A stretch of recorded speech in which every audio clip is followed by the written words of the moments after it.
Hey everyone, it's Suzi here, and today we're playing Watcher of Realms. For today's video, we have a dev insights, a big ol' wall of text that I will read so you don't have to.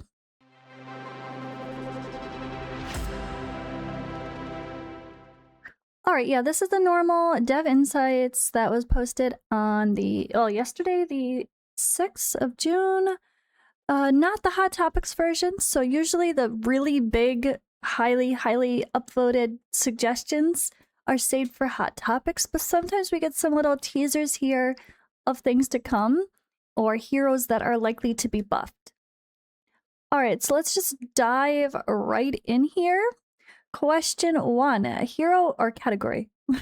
Here, category 1, hero, balance, and mechanics.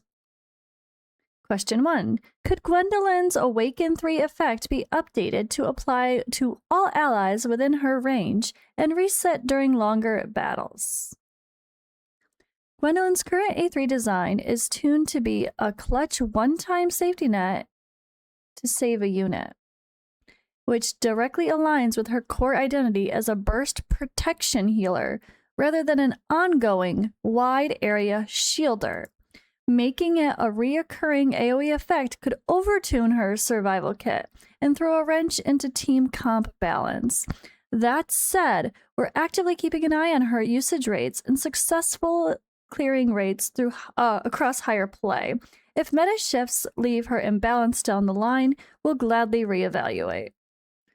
I see some no's here, but honestly, I have to give that a heart. That is a good and fair reply. Like, it's really nice when a dev provides context. Like, I have a good example of this with Godforge. We had someone in our lore discussion talking about the story, saying what didn't feel right, or they wanted more information on whatever, or like just something felt repetitive. But then our narrator came in and explained why the first season is, or the first chapter, whatever, of story, the book 1 is a certain way, and what the intention is for the future, and what the intention is for side stories. And while, yes, he still acknowledges that he is going to likely rewrite some things based on feedback, it provided context. And that person who had a big wall of text complaining about something, not in a bad way, I'm just saying, it was good feedback, fair feedback, but that person was like, thank you so much for the context. It really helps to have, you know, the understanding.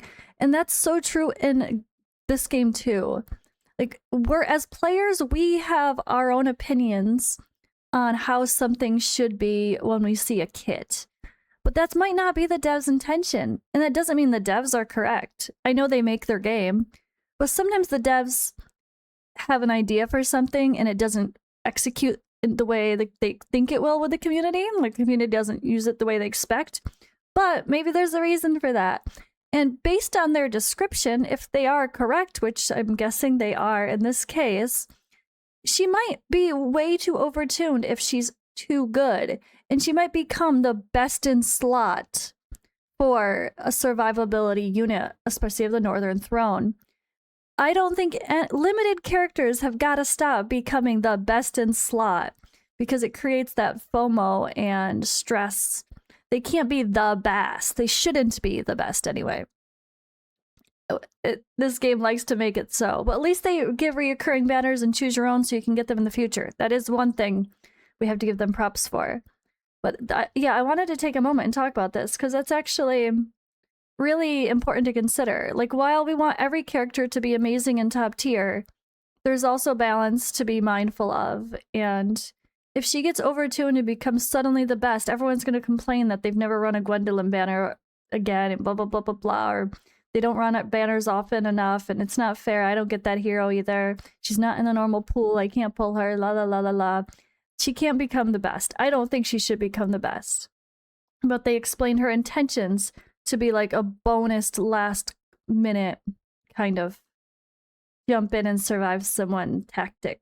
So at least maybe with that context in mind, people could use her wisely. And she's meant to be an additional support, not the key main healer of a team. I like these kind of explanations, guys. I don't know. Don't judge me too harshly. Okay. Question 2. Can Lakin's ally removal mechanic be changed to position swap? Oh yeah, with his teammates. Right. We hear you on his kit. His unique removal mechanic is designed to enable specific combos, such as pairing him with heroes that have battle cry effects. Interesting. Each time he retreats an allied hero, it can activate those allies' special mechanics, which is exactly where his unique strategy value lies in certain team compositions. We'll continue to track his performance and damage output in the high-end formats, and if the overall meta leaves him in an awkward spot, we'll definitely look into adjustments. So again, I'm sorry, I have to say good job on the team for giving an explanation of why this hero does what seems to be something strange. He is intended to pair with specific heroes that have that, like, when you remove them, something happens. When, like, there are quite a few like that. Or you think about, like, a Laurel even. Let's go down to our epic Laurel. You pop her out of a battle, and then suddenly, you know, you get the rage boost. Pair Lakin with a swapping with a Laurel, and then whoever the hell else they want to use that has, I can't even think of good examples anymore, because I don't use a lot of those. But there was more recently someone that had like when they're removed from the battle, blah blah blah blah, like that battle cry effects they're calling them. For some reason this term is not feeling familiar though. Maybe it's just because I don't use a lot of heroes that have that. Anyway, again, I like this explanation and I think it's very helpful. Okay, we're going back to Gwendolyn. Could Gwendolyn receive targeted mechanical updates, such as letting allies gain 1% rage regeneration while her shield is active, or boosting the shield break rage to gain 10% alongside swapping the HP bonuses in her A2 or A4 awakenings for 100% or 100 attack speed? So we appreciate the deep dive into Gwendolyn's numbers. Her current stat scaling is the result of careful, balanced choices. Overhauling these values isn't just a simple buff, since different comps build around her current kit in their own unique way and can shift any specific strategies differently, which might end up feeling like an unwanted shift to other players. We're going to keep monitoring her data, blah, blah, blah, blah. So again, there's a reason they're being extra careful with her. It sounds like while we might feel like she underperforms, maybe their own testing and analysis of kits and intended synergies are saying, if we change that, we're going to make this stupidly busted combo that everyone's going to complain about being too OP. All right, next question. Question 4. Is the development team planning to completely revamp the skill kits and awakenings for older heroes like Absyn, Crotch, and Shamir to fit the current meta? Good examples. So shout out to everyone showing love to the OG heroes. The team regularly checks how our classic heroes are adapting and evolving. While a full ground-up rework isn't in our immediate radar right now, the legacy heroes will absolutely have opportunities for buffs in the upcoming version updates. We'll keep keeping tabs on their usage rates. I'm still confused by these more recent statements because they must have had a change in plans, because I think 2, maybe 3 months ago, they had this statement that sounded like all of the OG heroes are getting this massive rework together.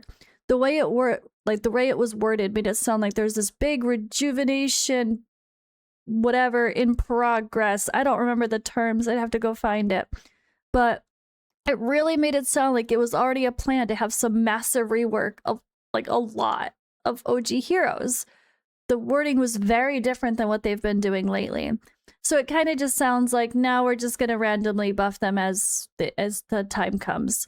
Obviously, we need to have buffs to poor people like Absyn. Hasn't Absyn like never had a buff? Cratch has had 2 buffs already, guys.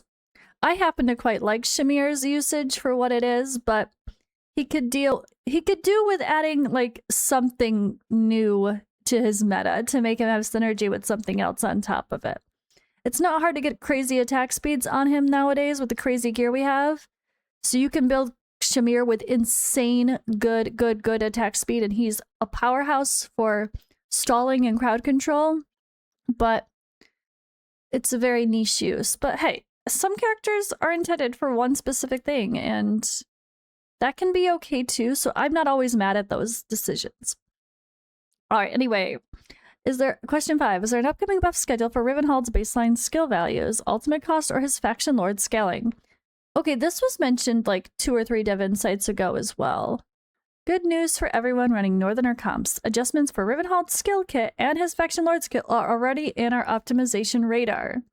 We're going to be rolling out targeted balance tweaks and stat improvements incrementally over the next few patches. Make sure to check the coming patch notes to see the exact numbers. So yes, Rivenhald buff again confirmed. It's the second time they've confirmed it in the past month. It's fine. Can the banners pair highly anticipated heroes like Orin and Khadgrim instead of niche roster picks like Lakin? We appreciate sharing your thoughts on the banner lineups. Lakin is actually a major powerhouse in top-tier formats such as Apex Arena and Malware Calls of Illusion. His synergy with Orin makes them staple core duo for taking on Matrix 1 and Immortal Codex on hard mode. While we aren't changing the current banner pairings, we're continuously reviewing higher usage data to make sure our banner dynamics stay healthy and exciting. So obviously people don't agree. They have a laughing face and a facepalm. But again, is this an example of we're just not trying things the way the devs intended and maybe we should? If they're saying Lakin and Orin are specifically strong for these 2 things, maybe there's a method to the madness there, you know? I don't know. But if you guys are sad, laughing, and facepalming because you've literally tried to use them together and it's just not as good as the devs think, you know, maybe, yeah.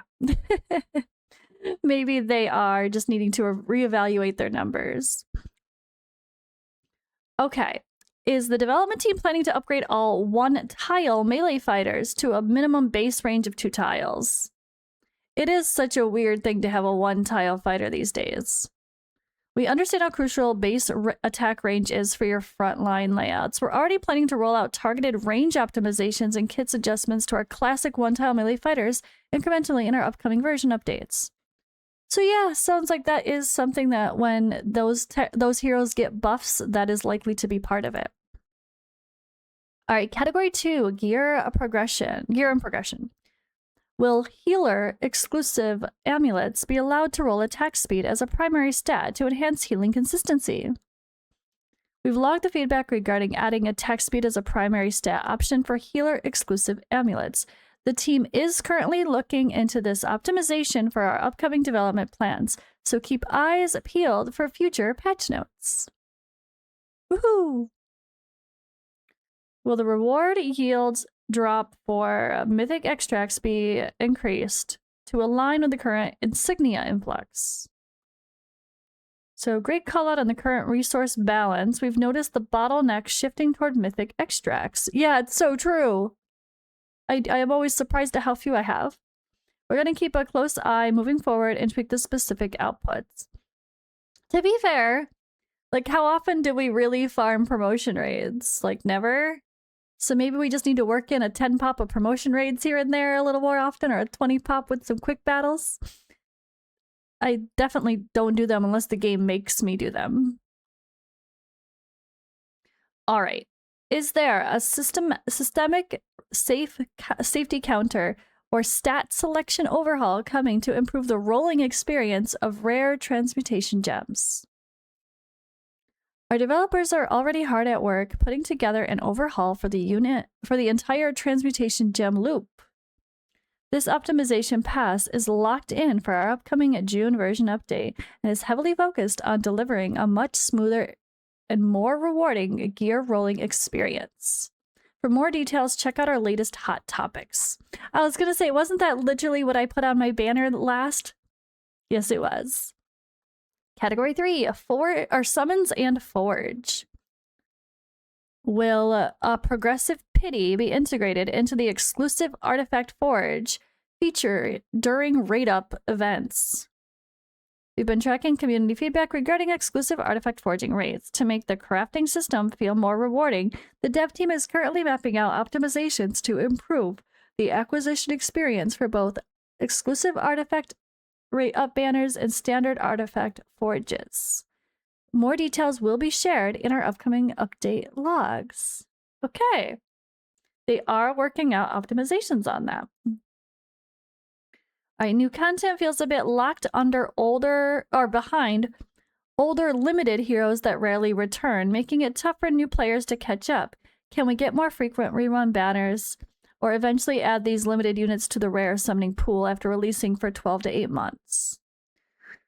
We hear you on making classic limited units more accessible. The dev team is actively setting things in motion to bring these rerun banners back and looking into better ways to expand availability for our legacy limited rosters. Keep an eye on our event calendar or your event calendar for official notices and rerun details. Kagiri's event was really cool and they never rerun like the whole event. So that's another thing too. Like they might be like not wanting to rerun the full event because so many people have Kagiri A5 now, because that would have been the person that people went all in on multiple times or something, whatever. But at the end of the day, it was also the event as a whole, like the actual story, the visuals that came with that, the events, the challenge parts of it. Like those aspects are really fun with these limited events too. So it's kind of nice to see a full event sometimes and not just a pick your own banner, even if people already have them all. You can always do a pick your own banner, but run a Kagiri event, you know, or something. You know, you can always run the event as a whole. I think that would be really cool, actually. All right, game events and quality of life features. With a weekly challenge cycle rotate between our standard survival modes and co-op formats like United Front. I forgot about United Front. Everyone else? Sorry. No, I like these kind of things. It's good to have these little side things, or like honor duel, honor something, not honor gaunt. What is the other honor thing? It's fine. They say we're always down to shake up the weekly event loops. We have a brand new co-op gameplay mode getting ready to debut very soon. Hey, there's the headline. New co-op mode coming soon. And more.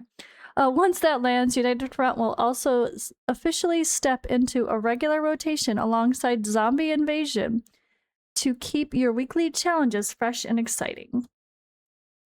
There's a lot of things to do weekly or monthly now when you think about Zombie Invasions and the Immortal Codex is coming back in, the co-op modes, the live arena, the tower, and then the normal boss stuff with Matrix and APOC, and oh my goodness. But you know what? I've realized, I said this many times too, and because I became such a casual player in many points, for many reasons, at the end of the day, if there's just too much content for you to do, just don't do it all. Simple as that. Just don't.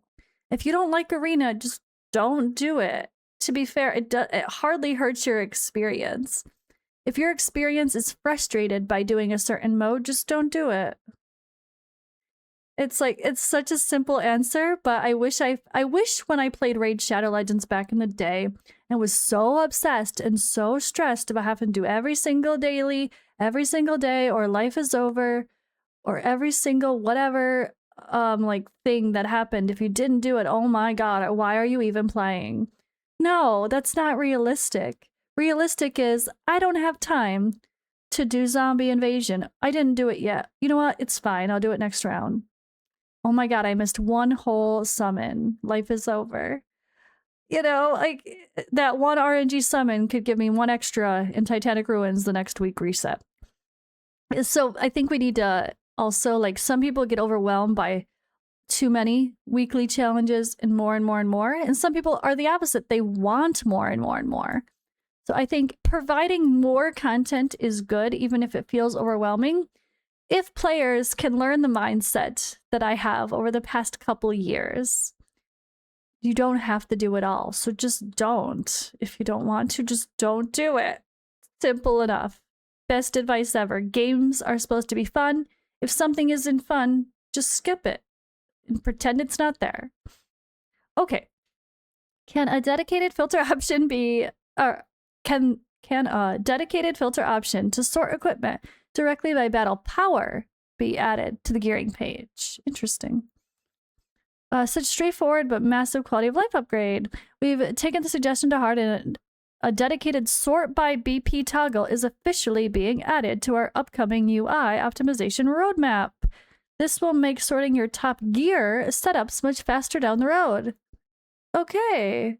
But that's sorting for BP, which isn't necessarily your best choices. It is if you want to do for demon soldiers stuff and things and all that, but yeah. Okay. Still really good. That'll make a lot of people happy. Just adding a filter. Simple as that. Will the upgrade interface allow for faster animations or batch processing options when using massive amounts of certain gem enhancements like refining crystals?